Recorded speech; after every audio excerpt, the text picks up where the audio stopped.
All right, hey, it's Tom with Kindlemojo today, and today I have Lisa Arends with me, profile number 3266. Lisa, you're coming at us from Atlanta. How you doing down there? I'm doing wonderfully. Thank you so much for having me on. And Lisa is the author of Lessons from the End of a Marriage.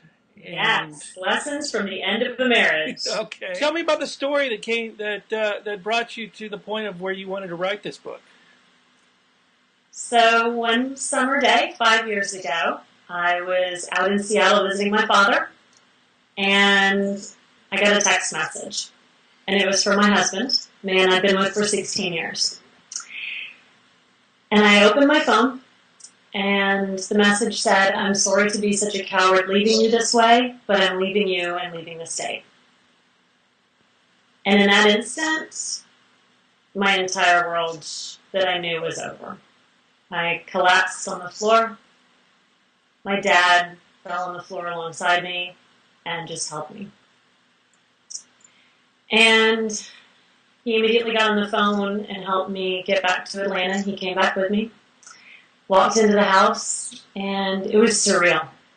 It was like my husband knew he was leaving, but yet continued to live the details of his old life. He did my laundry and folded my clothes. He washed the dishes. But yet he had locked the dogs up in the basement, not knowing if they would survive, and all of his stuff was gone. And over the next few days, through getting into accounts and looking through emails, I found out he had taken all of our money, including maxed out credit cards in my name that I didn't know existed, and found out that there was another woman, which at that point wasn't too big of a surprise. But then the real shocker came a few days later when I discovered he actually married her, thus committing felony bigamy. So there I was, going from happily married as far as I knew everything was okay, to realizing that the high school sweetheart I was married to was actually a con man. Wow. Yes. So you turned to writing then to. Yes. In fact, one of the very first things that I had my dad do is I had him take me to Target, and I bought this green spiral notebook. I was very particular about the cover. I don't remember why. And it just laid next to my bed because I didn't sleep. I didn't sleep for weeks. And all night, all I did was just write in that journal. Because one of the most painful things of this whole experience was that my husband basically stole my voice. He abruptly left, and I never spoke with him again. And so that journal absorbed all the words that I wanted to say to him. Excellent. Yeah. Okay, so how's your life now? My life now is awesome. It's one of those, if you had asked me before if I was happy, I would have said absolutely. But when I compare then to now, no, this is happy. Okay. Everything is amazing now. In fact, I found love again. I'm married, have a home again, have a dog again, and I am happier than I've ever been. And even more importantly, I'm more grateful now for everything I have. And so you wanted to share that with the rest of the world via this book then? Yes. So really, one of the main reasons that I share my story is I don't want anybody else, firstly, to feel alone. Because I remember when this happened to me, I thought nobody else had ever been through something like this. And then I want people to know that no matter how bad it is now, it can get better. That everything changes, even suffering. And you can get through something like this. In fact, you don't just have to survive, you can absolutely thrive. It's your choice. Once you got the book finished, where did you go from there with it? Well, back up just a little bit, because it wasn't even going to be a book originally. Okay. It started out just a spiral notebook next to the bed and just a personal journal. But as I was dealing with police and attorneys throughout all of this, they kept saying, this needs to be a story. You have to tell this story. When the attorneys and the policemen are shocked, you know you have something good. Exactly, yeah. And so that spiral notebook transitioned into me typing on the computer. And it was a 2-year process because I had to live some of it before I could write it. So it took some time. Okay. So it's obviously a nonfiction work. Would you Yeah, classify it as a self-help book? it is. It's sort of memoir, self-help, inspirational because it's not just the story. I actually write the story as a series of lessons that I learned, but that other people can also learn from. People that are divorced or going through a breakup, or actually I've had lots of people that are married, single, every possible iteration you can imagine also like the book. Okay. All right. So, all right. When you finished your book, all right, books never quite finished. No. Most people know. Um, where did you go once you said, all right, I've got enough for, first draft, and what was your next step? Well, actually, my first step was to go for a run because my legs hurt so badly from sitting down for so Okay. long. Um, and kind of as I was doing the final editing of it, I was researching publishing options and was making the decision if I wanted to try to go the traditional route or if I wanted to self-publish. And I have to tell you, I'm a pretty scientifically minded person, and the data completely supported self-publishing. Okay. And how's that worked out for you? Really well, actually. And one of the things I've really liked about it is I've had to become not just a writer, but also a small business owner, a marketer, the whole big piece of it. And it's been exciting always figuring out the next step. Okay. And all right. So, talking about marketing, what did you do? What was your process as far as marketing? Oh my goodness.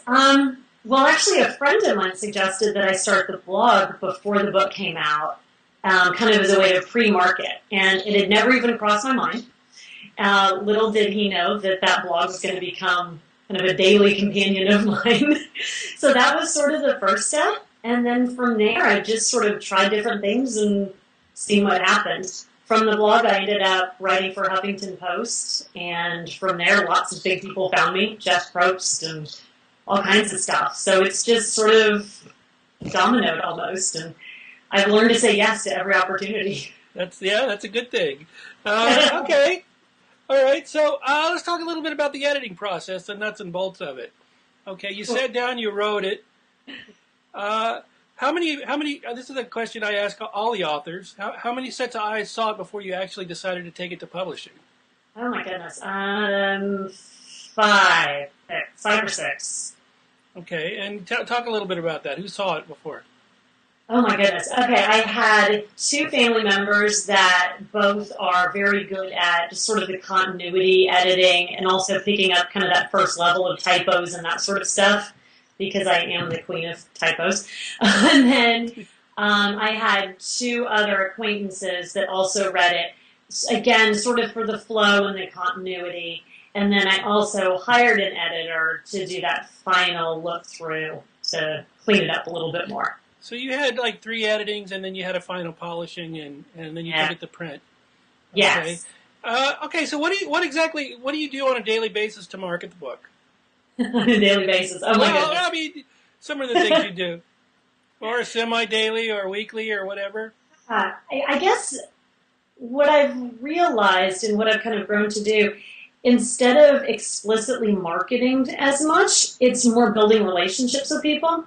And one of the things that I found really interesting is how many readers I've had that I've sort of formed a relationship with, and they buy my book after a year or even a year and a half. So sometimes it's not the first time that they know of it, but it's once they feel like they get to know me a little bit more, then they want to buy the book. And what's interesting is sometimes they're my biggest supporters, and they're singing its praises far and wide. Well, that's important. So you're on the social media then. Oh, yes. Okay. And you get people to, you basically get your readers to sell your book for you. Yes, absolutely. Okay, and I noticed you've done a couple of talk shows. Yeah. How important is that to your marketing? It's been interesting. It opens up a different avenue, because, as you know, even though you and I are huge readers, not everybody is.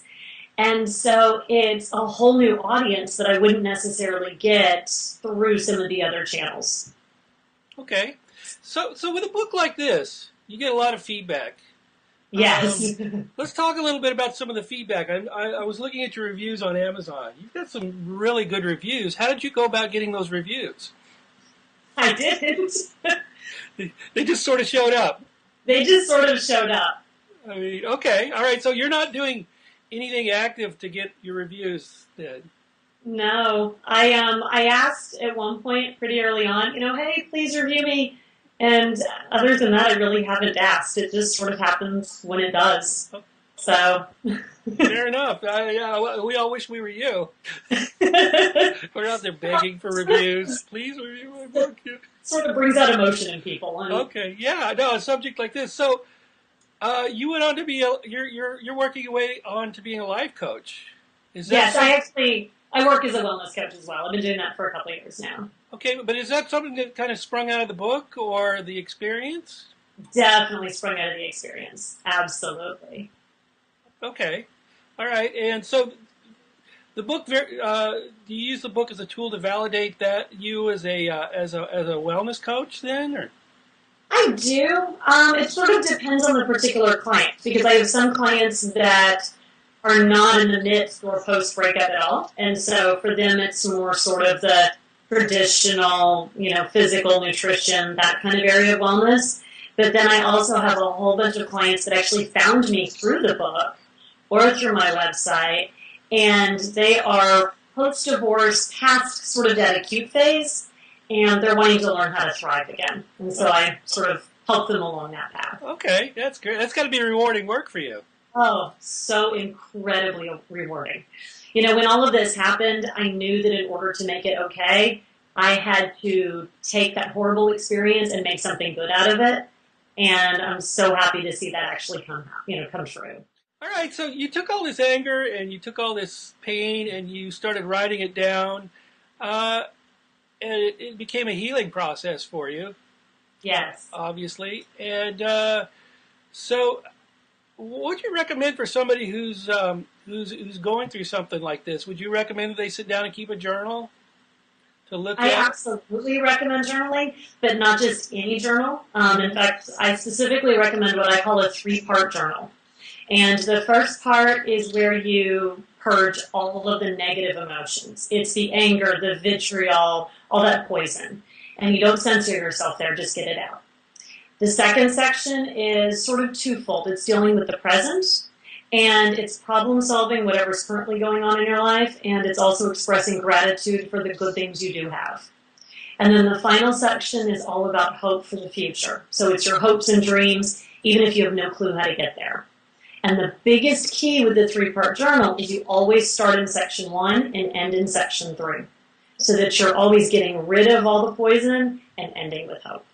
Okay. Do you still keep a journal now? I actually don't. I don't have time. I mean, but you blog all the time. It looks it looks like you insanely blog all the time. So, how important is it to, as a writer, to have a blog, and what are the benefits of having a blog? Here's what I'll say. So, like I said in the beginning, I never wrote before this, other than when I had to for school, and writing is just like anything else. The more you do it, the better you get at it. And one of the things I've realized with blogging is it's such a manageable length, especially when you don't set, certain guidelines for yourself. And so it's a very doable practice. And my writing has improved dramatically over the time with blogging. And I think if I was only working on books, which I have some on the back burner as well, but I think if I was only working on books, I wouldn't always sit down at the computer if I only had 10 or 15 minutes to spare, where I can knock out a 500-word blog post in that time, and I'm still writing and still practicing. So is it a daily thing for you then? Or? Almost. Probably average 6 times a week or so. Okay, well that's pretty close to being daily. Yeah. It is. So have you ever considered writing something as a fiction piece? Actually, one of the books I'm working on is a fictional piece. All right, well, tell us a little bit about it, or... Oh, my goodness. I don't even know if it's actually going to, come to fruition or not. But It is sort of a chick lit romance sort of book, which is totally not my genre of choice. But I've ended up reading a lot of it only because I can get it for free from the library on my Kindle. And I just sort of had these characters that came to my mind, and you know how it is with characters. They develop a life of their own and demand that they be written into a story. Exactly. Yeah. Yeah. I got a bunch of them up there. Uh-huh. Yeah. They often argue too. Mine aren't doing that yet. Thank Anyway, goodness. so talk about a little bit. What's the difference in your process as writing a fiction piece as compared to a memoir or a nonfiction piece? I'll tell you what, the fiction has been easy and fun compared to the memoir. Because with the memoir, I had to make sure that I got the facts straight. I had to make sure the timeline was all correct, that, all of the details, and there are some crazy details, were all in there. And then I had to make sure to provide enough backstory to make everything make sense. And then part of it, too, is, you want that, everything wrapped up in the end, with a nice big bow. And in a memoir, it's a little harder to do that because life doesn't work that way. Whereas with the fiction, I can kind of make it do whatever I want. So Right. it's so much easier that way.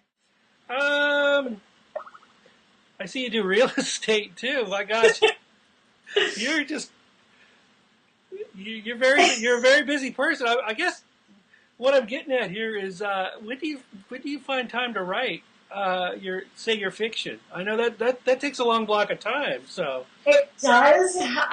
So I really haven't worked on the fiction since about March because I was in school for the real estate and trying to start that. So it's just on the back burner right now. Kind of working through the brain, but I haven't even opened the file in months. do you think about it? I know that's part of the process is to actually think about it, maybe live the story in your head, that kind of thing. Yes, I'm definitely thinking about it, dreaming about it. It's there.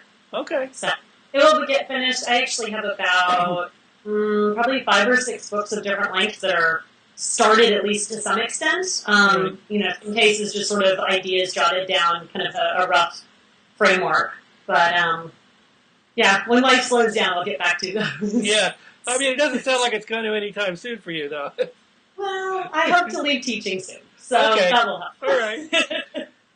Okay, so one of the things that interesting, I was interviewing another author the other day, and she said that she considers herself a writer, not an author, even though she has a couple of books out. What category would you put yourself in? I have never thought about the distinction between the words writer and author. I guess I normally call myself a writer, just as the literal somebody who writes. I will say that at the beginning I was more of sort of a writer by circumstance, whereas now I'm more a writer by craft, meaning it's something that I very intentionally now seek out and do, which is a little different than it was in the beginning. Okay. So it's very interesting how you came to being a writer then. So, It is. I mean, some of it. Okay, so what's next for you in the world of writing? Just out of curiosity. So what's next for you? Where are you going to go with your writing? Right now, it's going to be blogs, just because of time constraints. So, but as soon as I can, I've got to get that fiction book finished. Okay. All right. All right. Well, thanks for being with us today. Absolutely. Thank you. And I appreciate it. You taking the time in your busy life to talk to me. And where can we find you on the web? You can find me all over the web. Probably the easiest place to start is at my website, which is lessonsfromtheendofmarriage.com. Okay, and all your links are on the profile on your profile page, which will be up. Okay, excellent. All right, well, you have a great evening. Thank you. You as well.